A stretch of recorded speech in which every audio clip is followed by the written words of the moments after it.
পেট ভরে খাইয়েও আসলাম, কোনো বিলও দেয়া লাগলো না।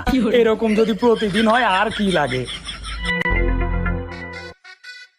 এই নেন আপনার বিলটা দেন। আচ্ছা ঠিক আছে দিচ্ছি। এই যে ভাই।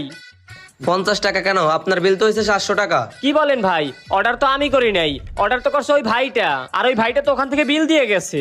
সে 2টা পানির বিল দিতে পারে নাই, সেই পানির বিলটা আমি দিতেছি। ধরো মিয়া ফাকলামি করেন নাকি? ওই ভাইটা কোনো বিল দেয় নাই, বলে গেছে যে আমার সাথে যে ভাইটা খাইছে সে ভাই বিল দিবে। দেন এখন বিল দেন। কি ভাইটা বিল দিয়ে যায় নাই? হায় আল্লাহ, ভাবলাম ওরটাও খাবো আমারটাও খাবো, এইটা ভাইবে বইসে আছি। এখন তো দেখি বাসটা আমার পাশাই গেছে। ভাইটা এই টেবিলে বসছে, তাইলে আমি ওই টেবিলে বসি। লোভ করা ঠিক হয় নাই রে, বুঝতে পারছি বাসটা আমিই খাইছি। এই যে নেন ভাই।